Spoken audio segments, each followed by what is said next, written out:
이 시간 함께 또 주의 말씀의 은혜를 나누게 되어 하나님께 참으로 감사를 드립니다. 오늘 우리가 함께 읽으신 본문에는 두 맹인 거지가 나타납니다.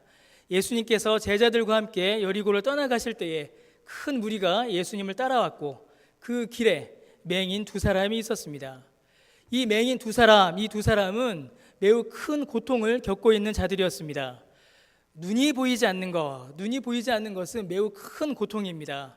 저는 이제 안경을 끼고 있죠. 시력이 나빠서 이제 안경을 벗으면 보이질 않습니다. 이 보이지 않는 것만큼 참 답답한 게 없어요. 눈이 보이지 않는 너무나 큰 고통을 이들은 겪고 있었습니다. 주께서도 마태복음 6장 22절에 눈은 몸의 등불이니 눈이 성하면 온몸이 밝을 것이다 라고 이렇게 말씀하실 정도로 우리의 눈은 매우 중요합니다. 자, 그런데 성경에서 말하는 눈은 단순히 시력, 보는 눈만을 말하지 않습니다. 성경에서 말하는 눈은 영적인 지각과 지혜를 의미하기도 합니다. 그래서 하나님을 알지 못하고 진리를 깨닫지 못하는 자들을 향하여 눈이 멀었다, 보지 못한다라고 성경은 말하기도 합니다. 당시에 많은 사람들은 육체의 질병을 단순히 육체에만 일어난 것으로 보지 않았습니다. 저 사람 앞이 보이지 않는구나, 참 답답하겠구나, 이렇게 보질 않았습니다. 꼭 거기에 영적인 이유를 따져 물었지요. 그래서 저 사람이 앞이 보이지 않는 것은 분명히 하나님께 저주를 받은 것이다, 저주의 표시가 저렇게 나타난 것이다 라고 이렇게 생각들을 하였습니다. 앞을 볼 수 없는 것, 그것마저도 너무나도 크고 고통스러운데 영적으로도 지각을 잃어버린 저주받은 사람들로 사람들에게 손깍지를 받은 것입니다. 그뿐만이 아닙니다. 이 같은 사건을 기록하고 있는 마가복음을 보게 되면 이 맹인 두 사람 중 한 사람을 가리켜서 맹인 거지 바디메오라고 이렇게 일컫습니다. 눈이 보이지 않는 육체의 큰 불편함만이 아니라 가족의 돌봄을 받지 못하는, 마지막까지 나를 사랑해주고 마지막까지 나를 지켜주고 마지막까지 나를 도와주는 그 가족으로부터도 외면당한, 그래서 길거리에서 구걸하지 않으면 생계를 이어갈 수 없는 그런 극도의 가난에 처해 있는 바로 그러한 사람들인 것이지요. 또 이들은 사회적으로도 존중받는 사람들이 아니었습니다. 오히려 많은 무시와 냉대를 받았습니다. 그들이 예수님께 소리쳤습니다. 주님, 우리를 불쌍히 여기소서라고 크게 소리쳤지요. 그러자 주변에 있던 사람들이 그를 매우 꾸짖었습니다. 마치 어린아이들이 예수님께로 나아왔을 때 그 아이들을 쫓아냈던 것과 비슷한 대우입니다. 그 당시에 아이들은 사람으로 취급받지를 못했지요. 그러니까 지금 이 맹인 두 사람도 사람 대접을 받지 못하고 있는 것입니다. 이 자리는 맹인들이, 거지들이 끼를 자리가 아니다, 이렇게 잘라내고 있는 것이죠. 예수님께서는 지금 너무나도 중요하고 귀한 일을 하고 계신데 지금 여기가 어디라고 감히 너희가 끼어드느냐? 지금 우리가 예수님께 해결받아야 될 문제가 얼마나 많은데, 예수님께서 내 소원 들어주시기에도 예수님이 얼마나 바쁘신데 지금 끼어드느냐? 아직 너희는 예수님께 나올 만한 순서가 멀었다, 자격이 아니다, 그렇게 그들을 무시하고 냉대하고 쫓아낸 것입니다. 지금 이 맹인들은 철저한 비참함과 절망 가운데 빠진 존재들입니다.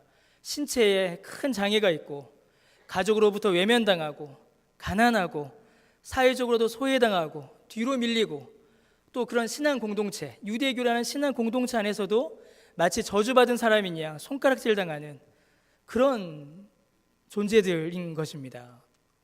모두가 외면하고 모두가 무시하고 모두가 싫어하는 그런 사람들인 것이죠. 그런데 주님께서는 그들을 받아주십니다. 그들을 가장 먼저 만나시고 그들을 맨 앞에 세우시며 그들의 간구에 가장 먼저 응답하십니다.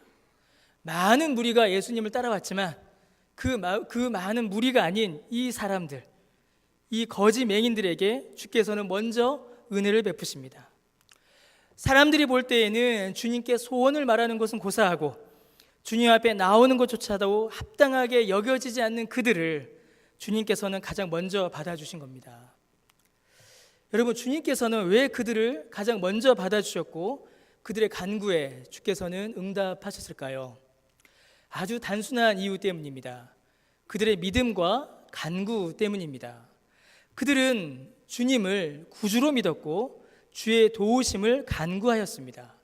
오늘 성가대 찬송에 우리 가사에도 나왔듯이 그들은 주님을 향하여 어떻게 외치냐면 주여 우리를 불쌍히 여기소서 다윗의 자손이여 라고 이렇게 외칩니다. 여러분, 다윗의 자손, 다윗의 아들은 오늘 찬양의 가사와 똑같지요. 메시아, 곧 구원자를 가리키는 표현입니다. 구약 성경에서부터 예언되었고 이스라엘 백성들에게 약속된 구원자, 하나님께서 세우시며 하나님께서 그 백성들을 구원하기 위하여 보내시겠다라고 약속하신 그 구원자, 다윗의 아들로 올 것인 그 아들, 이 땅 위에 하나님의 통치와 나라를 이루실 그 메시아를 가리키는 말이 바로 다윗의 아들인 것입니다. 여러분, 이 맹인 거지 두 사람은 예수님의 가르침과 교훈 그리고 행하신 기적들에 대한 소문을 들었을 것입니다. 그리고 성령께서 그들의 심령에 역사하셨습니다. 그러므로 그들은 예수님이야말로 구약 성경이 예언한 하나님께서 주시겠다라고 약속하신 구원자이시라는 사실을 깨닫고 믿었던 것입니다. 수많은 무리들이 주님을 따라왔지만 주님이 메시아요 구원자라는 사실을 듣고 믿은 자들은 이들 뿐이었습니다. 여러분, 그들은 육체의 눈이 멀어서 앞을 보지는 못했습니다. 그들은 눈이 멀어서 가정에서도 사회에서도 모두에게 소외당하고 고통당했지만 그들의 영혼은 예수 그리스도가 주님이시며 구원자이시며 하나님께서 우리에게 약속해 주신 메시아라는 사실을 그들은 믿었던 것입니다. 그들의 육체는 눈이 멀었지만 그들의 영혼의 눈은 밝게 띄어 예수님을 구주로 메시아로 믿은 것입니다. 여러분, 그 주님이 그들 앞에 나타나셨습니다. 그들이 구주요 메시아로 믿은 그 예수 그리스도가 그들 앞에 나타난 겁니다. 그때 그들은 어떻게 했습니까? 그들은 주님께 부르짖었습니다. 사람들이 너는 자격 없다, 조용히 해라, 너는 어디 감히 지금 주님을 부르짖느냐 라고 구박하고 무시하고 꾸짖을 때에도 그들은 주님을 향한 그 간구를, 주님을 향한 그 부르짖음을 멈추지 않았습니다. 왜 그랬을까요? 아주 단순한 이유입니다. 그들이 처한 그 비참함에서 건져주시고 구원해 주실 분은 오직 예수 그리스도밖에 없다는 사실을 그들은 믿었기 때문입니다. 그리고 그 믿음으로 주께 간구한 것입니다. 예수 그리스도 외에는 그들에게는 어떤 소망도 희망도 없다는 사실을 그들은 알고 그들은 믿었기에 그 믿음으로 간절히 주께 부르짖은 것입니다. 그 믿음에, 그리고 그 믿음의 간구에 주님께서는 응답해 주셨습니다. 여러분, 이 사건이 어떤 의미를 가지는가? 예수님께서 이 맹인 거지 두 사람을 만나시기 이전에 어떤 일이 있었는지를 살펴보게 되면 더욱더 분명히 그 의미가 드러나게 됩니다. 여러분, 오늘 우리가 함께 읽은 본문 바로 앞부분에 제자들 사이에 큰 다툼이 있었습니다. 야고보와 요한, 그리고 그들의 어머니가 예수님을 찾아오지요. 그리고 그 어머니가 뭐라고 이야기하냐면 주님의 나라에서 내 아들 하나는 주의 우편에 하나는 주의 좌편에 앉게 하소서라고 이렇게 부탁을 드립니다. 야고보와 요한의 어머니가 서운한 겁니다. 지금 자식 둘을 바친 거예요. 그렇게 말씀을 드렸고, 또 야고보와 요한은 이를 위해서라면 주께서 겪으신 주님의 잔, 곧 고난을 기꺼이 감당하겠습니다 라고 이렇게 선언합니다. 그런데 이러한 선언, 이러한 서원은 단순히 주님의 나라를 위한 헌신만은 아니었습니다. 그들의 이 말 속에는 높은 사람이 되어보겠다, 내가 한번 권세를 부려보겠다 라는 그런 일종의 야망이 그 배후에 있었던 것이지요.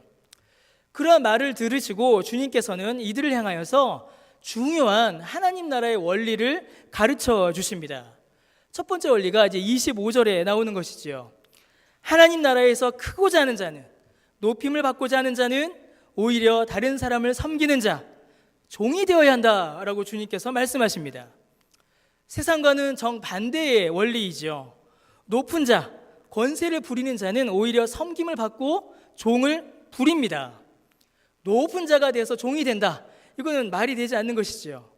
그런데 주님께서는 그러한 삶, 그러한 원리야말로 하나님 나라의 원리가 아니고 세상의 원리다라고 주님께서는 말씀해 주십니다. 그리고 이어서 주님께서는 28절에 두 번째 원리를 말씀해 주십니다. 그 하나님 나라의 원리가 실제로 어떻게 이루어지는지 그 사실을 주님 자신을 통하여서 알려주십니다. 여러분, 하나님 나라에서 가장 크신 분, 하나님 나라에서 가장 높으시며 가장 강력한 권세를 가진 분이 여러분 누구이실까요? 예수님이십니다.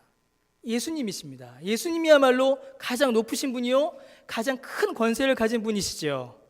그런데 바로 그러하시기 때문에 주님께서 종의 자리에까지 낮아지셔서 섬기시는 것입니다. 28절 말씀에 주께서는 말씀하십니다. 인자가 온 것은 섬김을 받으려 함이 아니라 도리어 섬기려 하고 자기 목숨을 많은 사람의 대속물로 주려 함이니라. 하늘나라에서 가장 높으신 분, 하나님 나라에서 가장 강력하신 분, 가장 높은 권세를 가지신 분, 오늘 우리 성가대에 가사에 있었듯이 왕이신 그분께서 바로 그분이 오셔서 섬기신다라는 것입니다. 그분이 오셔서 섬김을 받으시는 것이 아니라 그분이 오셔서 섬기시고 자기 목숨을 많은 사람들의 대속물로 주신다라고 주께서는 말씀하시는 것입니다. 여러분, 그러므로 섬김, 이 섬김이야말로 하나님 나라의 가장 중요한 원리이며 주님께서 이 땅에 오신 목적입니다. 죄인을 구원하고 영생을 주기 위하여, 섬기시기 위하여 십자가에 달려 죽으시기까지 주님께서는 그 종의 자리에서 섬기시기 위하여 이 땅에 그리고 우리에게 오신 것입니다. 여러분, 그렇다면 누가 예수님께서 이 땅에 오신 목적에 가장 부합하는 자들이 될까요? 자신의 능력을 자랑하며 내가 이렇게 많이 섬겼어 라고 자기가 드러내며 주님의 나라에서 높은 자리에 올라 섬김 받을 것을 욕심부렸던, 자신을 드러내길 원했던 그 제자들, 또 반대쪽에 누가 있었습니까? 가장 낮은 자리에서 가장 비참한 형편 가운데서 아무도 거들떠보지도 도와주지도 인정해주지도 않는 그 비참한 자리에서 오직 예수님만을 바라며 예수님께서 자신을 섬겨주시기를 바라는 이 맹인 거지들, 둘 중에 누가 예수님께서 이 땅에 오신 목적에 부합하는 자들일까요? 누굽니까? 맹인 거지들입니다. 이들입니다. 이들이야말로 주님께서 이 땅에 오신 목적에 가장 부합하는 자들입니다. 여러분, 그들이 주님께 뭐라고 외쳤습니까? 주님, 우리를 불쌍히 여기소서. 이 말이 무슨 말일까요? 주님, 우리를 불쌍히 여겨주세요. 주님, 우리를 도와주세요. 주님, 우리를 좀 섬겨주세요. 주님이 우리를 섬기지 않으시면 우리가 어떻게 살 수 있겠습니까? 주께서 우리를 불쌍히 여기지 않으시면 우리가 어떻게 이 비참함에서 벗어날 수 있겠습니까? 주님, 제발 우리를 섬겨주세요. 이 부르짖음에 주님이 응답하셨습니다. 주님께서 이 땅에 오신 그 섬김의 목적이 이루어진 것입니다. 주님께서는 그들을 고치셨고 주님께서는 그들을 구원하셨습니다. 여러분, 예수님께서는 이 땅에 섬기러 오셨다라고 말씀하셨습니다. 환자에게 의사가 필요하듯이 죄인은 우리를 구원하시려고 종의 자리에까지 낮아지셔서 십자가에 죽으시기까지 우리를 섬기러 오신 것입니다. 그러면 여러분, 우리는 어떻게 해야 될까요? 예수님을 믿는 우리는 이제 어떻게 해야 될까요? 여러분, 이제 우리는 예수님 앞에 나아가 그분의 섬김을 받아야 합니다. 예수님의 섬김을 받아야 합니다. 섬기러 오신 주님의 그 목적이 이루어지도록 우리는 주님 앞에 나아가 주님의 섬김을 받아야 합니다.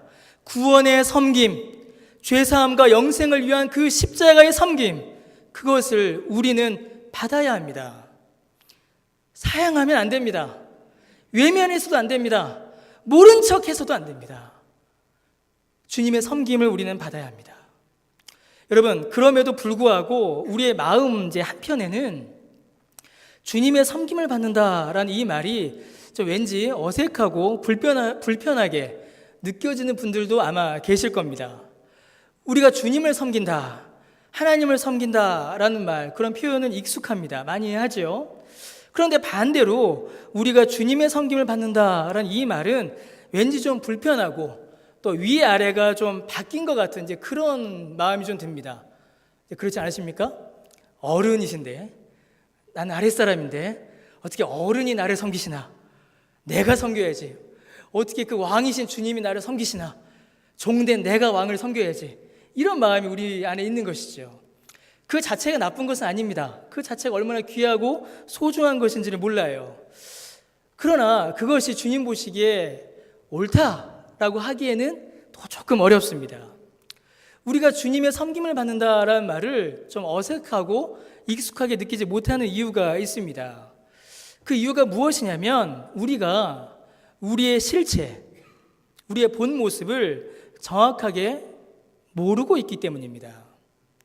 우리가 어떤 상태인지, 내 본 모습이 무엇인지를 우리가 잘 모르고 있습니다. 여러분, 오늘 우리는 본문에서 정말 불쌍한 사람을 한 명 봤습니다. 두 사람이죠, 정확히는. 우리는 이 사람들을 보면서 어떠셨습니까? 말씀 읽으시면서 야, 저 사람도 참 불쌍하다. 저 사람 참 안 됐다. 저렇게 불쌍한 사람을 도와주신 우리 주님 참 좋으신 분이시다. 우리도 저렇게 불쌍한 사람들 도와야지라고 이렇게 생각하기가 쉽습니다. 또 그렇게 생각해야 합니다. 자, 그런데 여러분, 우리가 이 본문을 통하여서 봐야 할 것은 야, 이 사람 참 안 됐다가 아닙니다. 우리가 이 사람들과 같다라는 생각을 해야 합니다. 우리의 형편이 이 거짓 맹인들과 다르지 않구나라는 것을 봐야 합니다. 여러분, 겉으로 드러나는 형편이 우리가 이 거짓 맹인들과 좀 많이 다릅니다. 이 사람들처럼 불쌍하고 비참한 형편이 아니죠. 우리 육체가 그래도 건강하지 않습니까? 우리는 많이 부하진 않지만 그래도 우리의 삶을, 우리의 형편을, 살림을 이렇게 유지할 만한 삶을 살고 있습니다. 어느 정도 교회를 다닌 연수가 있으니 또 성경에 대한 지식과 경험도 있죠. 가정도 화목하고 교회 생활도 열심히 하고 또 사람들로부터 교회에서 세상에서 인정받는 그런 삶을 우리는 살고 있는지 모릅니다. 이러한 우리의 겉모습들을 보면서 우리는 이 사람들과는 다르다. 나는 이 거짓 맹인들과는 다르다라고 생각하기가 쉽습니다. 그러나 여러분, 사랑하는 성도 여러분, 이 거짓 맹인들의 모습은 사실 우리의 모습입니다. 여러분, 만약에 저와 여러분이, 그리고 우리가 우리의 영혼이 죄의 근심으로 어두워서 주님을 바라보지 못하고 낙심한다면, 주님께만 소망을 두지 못하고 있다면, 주님의 말씀을 깨닫지 못하고 있다면, 우리가 아무리 시력이 좋고 육체가 강건하여도 우리는 여전히 맹인입니다. 만약 우리가 여전히 세상의 풍요와 만족에 취하여서 주님으로 만족하지 못하고 주님 안에 있는 그 풍성함과 충만을 경험하지 못한다면 여전히 우리는 가난하고 궁핍한 자입니다. 여러분, 여전히 우리가 미움과 시기와 교만으로 믿음의 형제들과 이웃들과 갈등하고 있다면, 그래서 주님 안에서 성도의 교통이 주는 그 기쁨과 화평을 누리고 있지 못한다면, 교회 와서 성도의 교통 가운데 기쁨을 누리지 않고 아이 저 사람 보기 싫어, 아이 저 사람 미워, 아이 저 사람만 없으면 교회 오는 게 재밌을 텐데, 만약에 그런 생각을 우리 안에 여전히 갖고 있다면 우리는 지금도 철저히 소외되고 고립되어 있는 외로운 자들입니다. 우리의 손과 발이, 우리의 눈과 귀가, 우리가 가진 것들이, 우리가 이루어 놓은 것들이, 우리 자신이 여전히 죄에 매여 있고 주님 안에서, 주님 안에 있는 그 참된 구원과 생명과 기쁨과 화평과 충만함을 누리지 못하고 있다면, 여전히 우리 심령이 성령 충만한 가운데 나아가지 못하고 있다면, 여러분, 우리는 이 맹인 거지와 같은 사람들입니다. 어쩌면 더 못한 사람들일 수도 있습니다. 여러분, 우리는 여전히 가난하고 여전히 갈급합니다. 우리는 죄와 싸우고 있지요. 우리는 늘 죄와 싸우고 있습니다. 죄와 싸워서 이기면 좋겠는데 이기는 것보다 지는 게 더 많습니다. 오늘 아침에, 어젯밤에, 그저께 여러분의 삶을 돌아보십시오. 죄에 대해서 얼마나 이기셨습니까? 제 자신을 주의 말씀 앞에 돌아볼 때에 죄에 이긴 것보다 진 게 훨씬 더 많습니다. 죄에 대해서 이기지 못해요. 여전히 우리는 진리를 온전히 깨닫지 못하고 있습니다. 성경 아직도 모르는 것이 너무 많아요. 주의 말씀에 전적으로 순종하지 못하고 있습니다. 주의 말씀에 순종하는 것보다 주의 말씀 어기는 게 훨씬 더 재밌습니다. 저는 이제 청년들을 많이 만났었는데요. 여러분, 청년들 한번 물어보십시오. 주일 아침에 교회 오는 게 재밌니? 주일 아침에 놀러 가는 게 재밌니? 청년들만이 아니죠. 어른들도 다 마찬가지입니다. 4월, 10월 되면은 교회 출석이 줄어요. 여러분 아십니까? 4월에는 꽃놀이, 10월에는 단풍놀이. 이게 어쩔 수 없는 우리 현실입니다. 이게 우리의 모습이에요. 그분들 제가 손가락질 하는 거 아닙니다. 제 안에도 그런 마음이 있어요. 저도 그렇습니다. 여전히 하나님의 말씀을 사랑하고 하나님께 순종하고 하나님을 사랑하기보다는 하나님 외면하고 하나님 모른 척하고 하나님 말씀 덮어버리고 이웃을 내 몸처럼 사랑하기보다는 이웃과 갈등하고 이웃과 미워하고 이웃과 질투하고 여러분 고통하고 있고 여전히 눈물이 흐르고 있고 여전히 슬픔이 우리를 잡고 있는 그 시간을 우리는 보내야 하는 사람들입니다. 제가 방금 말씀드린 그 비참한 가운데서 여기 계신 그 어느 분이 완전히 자유로울 수 있으시겠습니까? 우리가 이 육체를 벗지 않는 한은 이 고통들을 벗을 수가 없습니다. 우리는 바로 이 맹인 거지들과 같은 사람들입니다. 다르지 않습니다. 자, 그러면 여러분 이제 우리는 어떻게 해야 될까요? 이제 우리에게 주어진 일이 뭐가 남았습니까? 주님을 찾아야죠. 이제 주님을 불러야 합니다. 이제 예수 그리스도를 간구해야 합니다. 예수님을 찾으셔야 합니다. 주님이 아니면 우리를 이 비참함에서 건져줄 자가 없기 때문입니다. 누가 우리를 건지겠습니까? 누가 우리를 이 비참함에서 이 고통에서 건질 수가 있겠습니까? 여러분, 우리는 주님께 부르짖어야 합니다. 시편 86편 1절의 말씀처럼 여호와여 나는 곤고하고 궁핍하오니 귀를 기울여 내게 응답하소서라고 간구하였듯이 우리는 주께 간구해야 됩니다. 주님, 저는 여전히 곤고하고 저는 여전히 궁핍하고 저는 여전히 가난하고 저는 여전히 고통 가운데 있사오니 주님 저를 불쌍히 여겨 주옵소서. 주님 귀를 기울여 내 간구에 응답하여 주옵소서. 그 간구가 우리의 간구여야 합니다.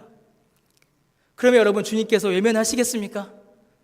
주님께서 모른 척 하시겠습니까? 주께서 응답하실 것입니다. 그 수많은 무리 가운데서도 맹인 두 사람을 보셨던 그 주님의 음성이, 그 주님의 시선이, 그 주님의 마음이 오늘 우리에게를 향할 것입니다. 주님께서 주님을 향하여 부르짖는, 주님을 찾는, 주님을 간구하는 그 영혼을 건져주십니다. 그것이 우리의 할 일입니다. 그것이 지금 우리에게 요구되는 것입니다. 여러분, 제가 이렇게 쭉 지금까지 사역을 계속 해오면서 저도 신앙생활 하면서 가끔 이렇게 교회 안에서 또 제 자신에게서 소스라치게 놀랄 때가 있습니다. 섬찟할 때가 있어요. 섬찟할 때가 있습니다. 언제냐면 교회 안에서 예수 그리스도가 낯설어질 때입니다. 참 이상하죠. 교회는 예수 믿는 사람들이 모인 곳이고 교회는 예수님께 예배드리기 위하여 모인 곳인데 교회에 와서 예수님이 낯설어집니다. 여러분, 이게 부인하기 힘든 우리의 모습입니다. 많은 사역을 합니다. 많은 봉사를 하죠. 그리고 우리의 직분이 또 시간이 지날수록 생겨납니다. 많은 것을 또한 배웁니다. 공부하죠. 많은 사역을 또한 감당하고 많은 일들, 많은 프로그램들이 교회를 가득 채워나갑니다. 우리가 참 많은 것들을 해요. 그런데 예수님이 보이질 않습니다. 성경을 그렇게 읽고 설교를 그렇게 들어도 예수님을 듣지를 못합니다. 교회에 와서 그렇게 예배하는데도 예수님을 만나지를 못합니다. 그렇게 많은 활동을 하는데도 예수님이 나타나지 않습니다. 예수님이 교회 안에서 낯설어지는 그런 일들이 우리 안에서 일어나고 있습니다. 여러분은 어떠신지요? 강변교회 성도 여러분들은 어떠십니까? 저는 참 안타깝지만 그런 일들을 많이 경험했습니다. 많이 겪었습니다. 그리스도인들이 모여있고 예수 믿는 사람들이 모여있고 다 모여서 이야기하는데 예수 그리스도는 나타나지 않습니다. 무언가 열심히 하는데 예수 그리스도는 나타나지 않습니다. 무언가 열심히 공부하고 열심히 배우는데 예수님은 없습니다. 왜 그럴까요? 왜 그러겠습니까, 여러분? 우리 자신을 보지 못하기 때문입니다. 내가 어떤 형편인지 어떤 상황인지를 보지 못하기 때문이에요. 내 자신에게 만족하고 있기 때문입니다. 여러분, 예수 그리스도를 바라보셔야 합니다. 주께서, 성령께서 우리에게 은혜 주셔서 우리의 비참함을 보게 해달라고 여러분 기도하셔야 합니다. 여러분, 사랑하는 성도 여러분, 주님의 섬김을 받으십시오. 주님의 도우심을 간구하십시오. 사랑하는 성도 여러분, 주님께서 십자가에서 피 흘리시고 살 찢으심으로 그 피값으로 사신 주님의 성도 여러분, 우리는 주님이 필요한 자들입니다. 우리는 끊임없이 주를 부르짖어야 되고 끊임없이 주를 찾아야 하며 끊임없이 주의 도우심을, 주의 섬김을 간구해야 하는 자들입니다. 그거 없이 우리가 어떻게 살아갈 수 있겠습니까? 그거 없이 어떻게 우리가 우리의 삶을 이루어갈 수가 있겠습니까? 여러분, 저는 이제 나이가 연소합니다. 아직 그렇게 보이시나요? 예. 근데 사역을 좀 일찍 시작했습니다. 사역을 일찍 시작해서 20대 후반부터 이렇게 사역을 쭉 이어왔습니다. 사역 처음 시작할 때는 이제 직장 생활, 그 학교에서 좀 가르쳤었는데요. 직장 생활하느라 또 사역하면서 좀 이렇게 막 좀 힘든 시간들을 보냈습니다. 근데 얼마 전에 이제 저의 삶을 좀 이렇게 돌아볼 기회가 한번 있었습니다. 그것도 물론 이제 설교 때문이죠. 설교를 준비하다가 제 삶을 이렇게 돌아볼 기회가 한번 있었습니다. 얼마 안 되지만 한번 돌아봤습니다. 한 14, 15년의 사역을 한번 돌아봤습니다. 어떻게 내가 사역을 했나. 그런데 정말 놀랐습니다. 왜 놀랐냐면 제가 지금까지 이루어왔던, 그리고 지금까지 섬겨왔던 사역 중에 그 어느 것 하나도 제가 힘이 돼서, 제 역량이 돼서 감당했던 게 하나도 없었습니다. 그때 저를 돌아가 보니까 이거는 제가 할 수 없는 일들이었어요. 그 어느 것 하나도 제가 할 수 있어서 했던 일들이 하나도 없었습니다. 그럼 사역만인가? 그 삶에, 지금까지 살아온 삶의 또 뒤의 모습들을 또 한번 다시 돌아봤죠. 제 머릿속을 스쳐 지나가는 큰 유혹들, 큰 죄악들, 정말 사람들 앞에 그것이 드러난다면 목사는 고사하고 교회 출석하는 것조차도 감히 감당할 수 없는 그런 큰 죄악들 몇 개가 머리를 이렇게 쑥 스쳐 지나가는 겁니다. 근데 그것만이 아니었어요.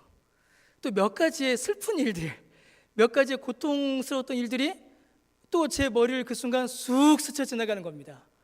어렸을 때 부모님의 갈등들, 커서 대학 다닐 때 어려움들, 직장 생활했을 때 그 괴로움들, 저희 애들 태어났을 때 저희 큰 녀석이 많이 아팠었거든요. 이 녀석 아파서 막 응급실 뛰어갔었던 그 모습들이 머리를 쑥 스쳐 지나가는 겁니다. 야, 어떻게 내가 여기까지 왔지? 지금 내가 왜 여기 어떻게 서 있지? 주님이 붙잡지 않으시면, 주님께서 인도해 주지 않으시면 여러분 살 수 없는 겁니다. 못 삽니다. 구원, 우리의 삶, 그 어느 것 하나도 이어질 수가 없는 것입니다. 그런데 여러분, 섬김을 외면하시겠어요? 그런데도 주님, 저 이제 섬김 안 받아도 되겠습니다. 주님, 이제 쉬세요. 여러분, 그렇게 하시겠습니까? 우리가 알게 모르게 그렇게 하고 있습니다. 주님, 저는 괜찮습니다. 저기 옆에 있는 저 불쌍한 사람 더 도와주세요. 그 불쌍한 사람이 접니다. 나예요.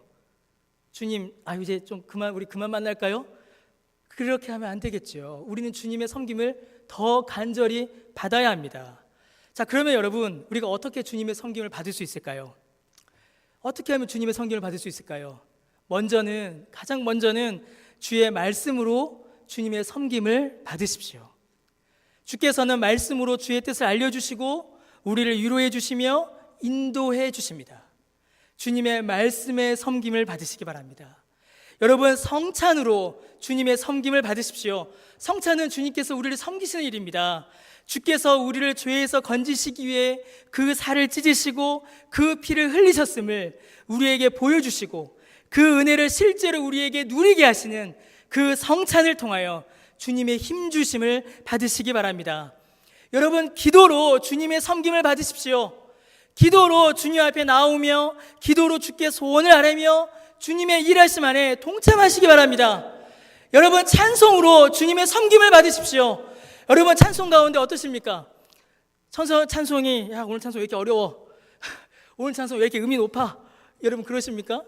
제가 지금 섬기고 있는 교회에 가면요, 정말 찬송을 못하는 청년이 한 명 있습니다. 제가 그 청년이랑 10년 가까이 같이 예배 드리는데 한 번도 음을 맞춰서 부르는 것을 들어본 적이 없어요. 그래서 제가 되도록이면 너는 좀 한 줄만 뒤에 가서 불러라. 항상 맨 앞에 앉습니다. 그래서 제가 찬양 인도하는데 그 친구 때문에 제가 음이 막 틀려요. 가사가 틀리고 너 미안한데 조금 두 줄만 뒤로 갈래? 제가 그럽니다. 얼마나 찬양 크게 부르는지 모릅니다. 전심을 다해 부르고 손을 들고 부르고 땀을 뻘뻘 흘리면서 부릅니다. 왜요? 그 찬송을 통하여 주님의 섬김을 받기 때문입니다. 그 찬송을 통하여 성령의 위로를 받기 때문입니다.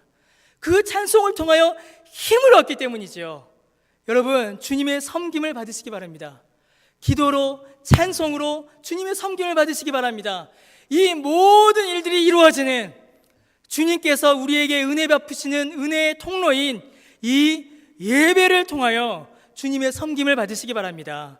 여러분, 이 예배는 주님께서 우리에게 베푸시는 섬김의 절정입니다. 예배에 참여하는 것만으로 만족하셔서는 안 됩니다. 예배에 앉았다 돌아가시는 것으로 만족하셔서는 안 됩니다. 여러분, 주님께서 이 예배를 통하여서 우리를 섬기십니다. 성부 하나님께서 약속하셨고 성자 예수께서 구원하셨고 성령께서 지금 은혜를 부어주시는데 그 섬김을 왜 외면하겠습니까? 그 좋은 거 우리가 왜 외면합니까? 이 예배를 통하여서 주님의 섬김을 받으시기 바랍니다. 그 주님의 섬김을 경험하시기 바랍니다. 그 주님의 섬김을 경험하시며 주님께서 주시는 그 은혜를 소유하시길 바랍니다. 여러분, 또 있습니다. 주님은 우리를 많이 섬기세요. 주님의 몸된 교회의 섬김을 받으시기 바랍니다. 여러분, 교회의 모든 사역과 직분은 여러분 그리스도의 섬김의 사역입니다. 왜 그렇습니까? 교회는 그리스도의 몸이기 때문이지요. 그리스도께서 몸으로 섬기셨듯이 그리스도의 몸된 교회가 성도를 섬기는 것입니다. 어떤 섬김입니까? 한 영혼의 구원을 위한, 한 영혼의 회복을 위한, 한 영혼을 부르시는 주님의 그 섬김의 사역인 것입니다. 그게 바로 교회의 사역인 것이에요. 사랑하는 성도 여러분, 주님의 기쁨 되시는, 주님이 사랑하시는 성도 여러분, 저와 여러분은, 우리 모두는 먼저는 구원을 받기 위하여, 영혼의 회복과 거룩한 삶을 위하여 먼저 주님의 섬김을 받아야 합니다. 주님의 섬김을 충만히 받으시는 저와 여러분 되시기를 바랍니다. 그리고 주님의 몸된 교회로서, 이제 주님의 몸으로서 이제 우리는 다른 지체들을 위하여 내 옆에 형제 자매들의 구원과 회복과 거룩을 위하여 이제 우리는 섬기는 자가 되어야 합니다. 그러니까 우리는 참 재밌어요. 섬김을 받는 자인 동시에 섬기는 자인 것이죠. 주의 백성으로서 주의 섬김을 받는 자인 동시에 그리스도의 몸된 교회로서 또한 섬기는 자가 되는 것입니다. 그것이 바로 주님을 닮아가는 성도의 모습이며, 그것이 바로 주님의 몸된 교회가 이 땅 위에서 드러나는 교회의 참 모습인 것입니다. 그것이 교회의 사역이고, 그것이 교회의 능력이고, 그것이 교회의 영광이며, 그것이 교회의 힘인 것입니다. 주님께서 우리를 섬기시는 그 은혜 가운데에, 그리고 그 은혜로 말미암아 서로를 섬기는 우리의 교회됨이, 그리고 그 은혜와 열매가 우리 모두에게 풍성히 넘쳐나게 되시기를 주의 이름으로 축원합니다. 기도하겠습니다. 주님, 은혜를 감사드립니다. 주의 말씀 앞에 우리의 모습을 비추어 보니 바디메오보다 훨씬 못합니다. 여전히 우리는 가난하고 궁핍하며 곤고하고 고통하며 슬픔과 눈물 가운데 있습니다. 죄로 인하여 고통하고 우리의 연약함으로 인하여 주 앞에 눈물 짓습니다. 주님, 우리를 불쌍히 여겨주셔서 우리를 회복시켜 주옵소서. 그리고 주님, 주님의 몸된 교회로 부르셨사오니 주님의 몸된 교회로서 서로 섬기는, 지체를 섬기는 그런 아름다운 열매 맺는 우리 모두가 되게 하여 주옵소서. 감사드리며 예수님의 이름으로 기도드립니다. 아멘.